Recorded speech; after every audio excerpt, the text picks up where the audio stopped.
अस्सलाम वालेकुम, welcome to my channel. तो दोस्तों, टाइटल देखकर आपको पता तो चल ही गया होगा कि ये मेरे चैनल की फ़र्स्ट वीडियो है।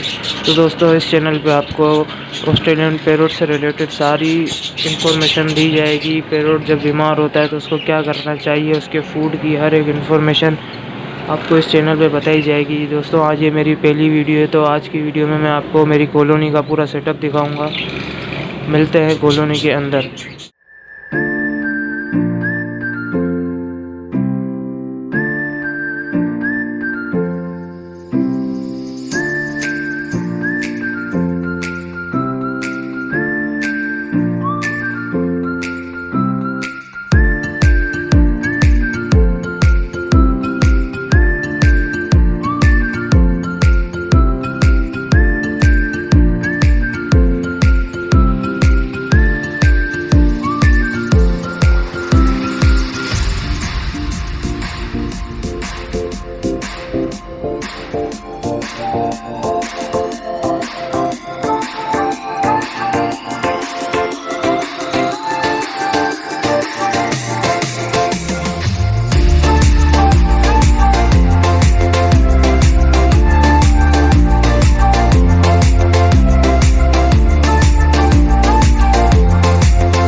कॉलोनी के अंदर हम एंटर हो चुके हैं। कॉलोनी के अंदर का व्यू कुछ ऐसा नज़र आता है।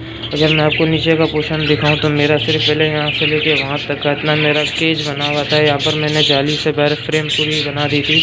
यहाँ पर जब मैंने अपने पैरोट्स रखे थे तो मैंने 5 पैरोट्स परचेज़ किए थे। उसकी माशाल्लाह इतनी अच्छी ब्रीडिंग थी कि मुझे ये पूरी कॉलोनी तैयार करनी पड़ी, पूरी कॉलोनी मुझे बनानी पड़ी। मैं आपको अगर ऊपर से कॉलोनी का व्यू दिखाऊं तो दोस्तों, ऊपर से कॉलोनी का व्यू कैसा नज़र आता है। ये जो आपको मटकियाँ नज़र आ रही है, यहाँ से लेकर यहाँ तक ऊपर की 2 मटकियाँ और इस साइड की मटकियाँ, ये मैंने कुछ दिनों पहले ही लगाई है। यहाँ पर आपको पता है कि अभी सर्दियाँ हैं, सीज़न स्टार्ट होने वाला है, तो मैंने ऊपर से इनको पूरा चादर से पैक कर दिया है। यहाँ पर मैंने बल्ब भी लगा दिया है ताकि सीज़न में अच्छी से अच्छी ब्रीडिंग हो सके, तोते सर्दी से बच सकें। इनको सर्दियों में बहुत सेफ़ रखना पड़ता है।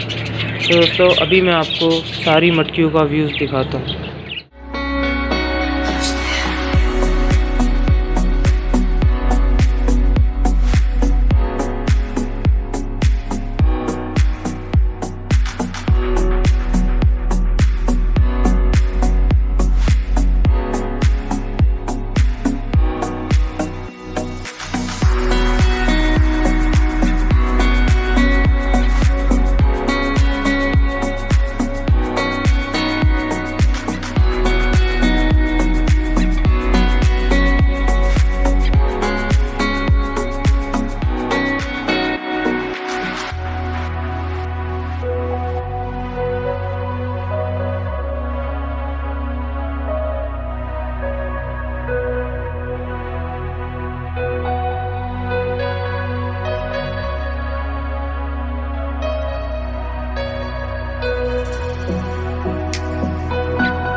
तो आपको मैंने अपनी मटकियों के सारी मटकियों के व्यूज़ दिखाए, आपको मैंने अपनी मटकियाँ सारी दिखाई।